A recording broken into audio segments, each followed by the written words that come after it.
Welcome to the second episode of Can Machines Think? In the last episode, we've outlined the imitation game, which aims to test the intellectual capabilities of machines. But what kind of machines were we talking about? In this episode, we will answer that. Now, the official definition of a machine is very ambiguous. We sometimes use it to describe devices and sometimes living organisms. So let's be a bit more specific. Let's say that we are only talking about engineered machines. But here's one problem. If we allow all engineering techniques, genetic engineering is also engineering, and cloning is not what we mean by constructing a thinking machine. So let's be even more specific. But instead of limiting the engineering technique, let's limit the type of machine we are constructing. That way, we allow the use of highly experimental practices which the future may bring. Something along the lines of, it works. I have no idea how I made it work, but trust me, I'm an engineer. So from now on, when I use the word machine, I actually refer to a very specific machine known as a digital computer or an electronic computer, which basically eliminates most existing machines, including toasters. A digital computer is an electronic device that follows a fixed set of rules. It usually consists of three main components: a storage unit, an executive unit, as well as a control unit. The storage, just as it sounds, is meant to store information. The type of information can either be different calculations or a book of rules that our digital computer must follow. Modern examples of storage units would be hard drives, also known as HDDs, as well as solid-state drives, also known as SSDs. Now, if we take it to the human realm, a good analogy of a storage unit would be an exam booklet.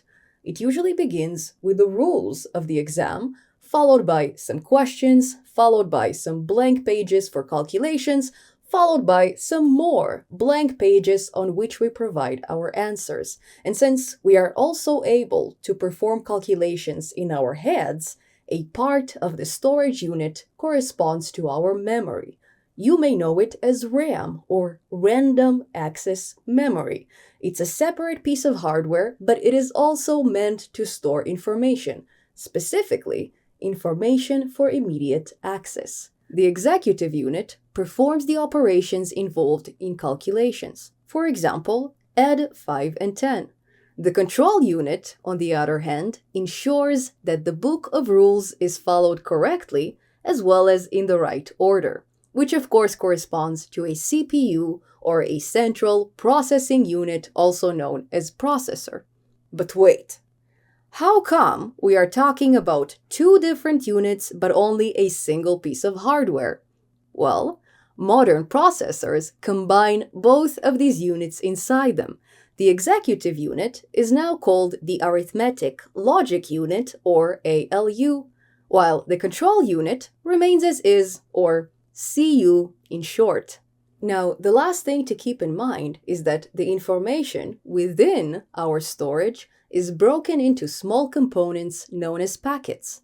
So let's say that each of our packets consists of 8 decimal digits, and we'd like to store a calculation of 528 multiplied by 432. Now, since computers do not speak English, we would probably want to assign the operation of multiply to some kind of number, let's say 17.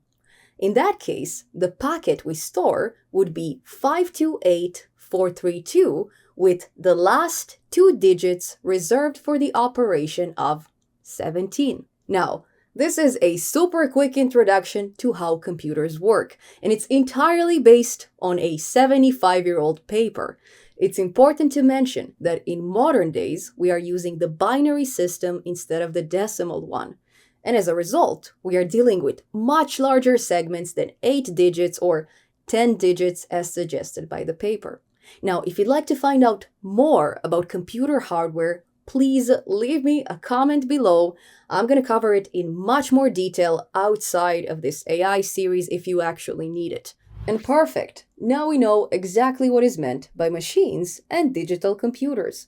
We can finally move on with analyzing the extent of their abilities. Now, the key note to take in from this episode is that the components of digital computers were designed based on human attributes and human accessories. The CPU is the brain of the operation.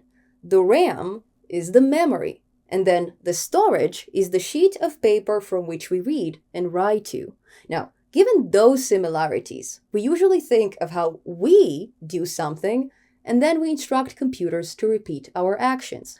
So, for example, we've all learned the quadratic equation in school. And since we know how to solve it, we can now teach computers to do the same. So, if that's the case, how is our learning process different from the learning process of devices?